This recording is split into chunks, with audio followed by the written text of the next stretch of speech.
আগামী ২৪ ঘন্টার মধ্যে সারা দেশে পুলিশ সদস্যদের নিজ নিজ পুলিশ লাইন্স দপ্তর পিওএম ব্যারাকে ফেরার নির্দেশ দিয়েছে বাংলাদেশ পুলিশের নবনিযুক্ত মহাপরিদর্শক মোহাম্মদ মইনুল ইসলাম। পুলিশ সদর দপ্তরে আয়োজিত এক সংবাদ সম্মেলনে এসব কথা নিজ বাহিনীর সদস্যদের নির্দেশ দেন তিনি। জনগণের জানমালের নিরাপত্তা নিশ্চিতে নতুন করে শুরু করার আশা প্রকাশ করেন নবনিযুক্ত এই আইজিপি। বৈষম্য বিরোধী ছাত্র আন্দোলনে সাধারণ মানুষ ও পুলিশ সহ অনেকেই নিহত হয়েছে, এই জন্য দুঃখ প্রকাশ করেন তিনি। সাদমান সাকিবের প্রতিবেদন। দায়িত্ব নিয়ে প্রথম দিনে পুলিশ হেডকোয়ার্টারে সংবাদ সম্মেলন করেন পুলিশের নবনিযুক্ত আইজিপি মোহাম্মদ মইনুল ইসলাম। আপনারা সবাই জানেন, আজ এক বিশেষ পরিস্থিতিতে আমি আপনাদের সম্মুখে হাজির হয়েছি।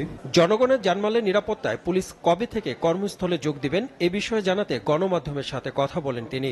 এ সময় আগামী ২৪ ঘন্টার মধ্যে সব মেট্রোপলিটন জেলা, নৌ, রেলওয়ে ও হাইওয়ে থানার অফিসার ও ফোর্সকে নিজ নিজ পুলিশ লাইন্সে যোগদানের জন্য নির্দেশ দেন নতুন আইজিপি। আগামী ২৪ ঘন্টার মধ্যে সকল মেট্রোপলিটন জেলা, নৌ, রেলওয়ে পুলিশ, হাইওয়ে পুলিশ এবং হাইওয়ে পুলিশের সকল থানা, এদের অফিসার এবং ফোর্স স্ব পুলিশ লাইন্সে যোগদানের জন্য ইতিমধ্যে নির্দেশনা প্রদান করা হয়েছে। ছাত্র আন্দোলন দমনের সময় ভুল ত্রুটি থাকার কথা স্বীকার করে আইজিপি বলেন, ছাত্র, সাধারণ মানুষ, পুলিশ সহ অনেকেই নিহত হয়েছেন। বর্তমান বৈষম্য বিরোধী যৌক্তিক যে আন্দোলন, সেই আন্দোলন আমাদের বিভিন্ন অপারেশন ইউনিটে দায়িত্বপ্রাপ্ত কর্মকর্তাগণ দেশবাসীর প্রত্যাশা অনুযায়ী দায়িত্ব পালন করতে পারেননি, যা আমরা স্বীকার করছি।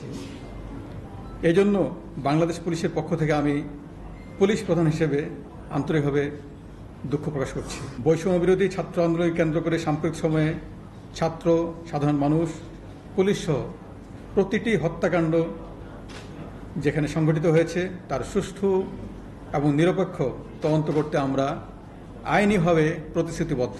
জনগণের জানমালের নিরাপত্তা নিশ্চিতে সবকিছু আবার নতুন করে শুরু করার কথা জানান তিনি।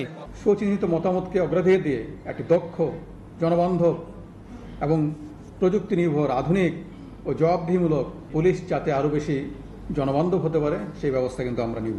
পুলিশ বাহিনীর শৃঙ্খলা বজায় রাখার স্বার্থে সব স্তরের সহকর্মীদের প্রতি বিশেষ নির্দেশনা প্রদান করেন পুলিশের নবনিযুক্ত মহাপরিদর্শক মোহাম্মদ মইনুল ইসলাম।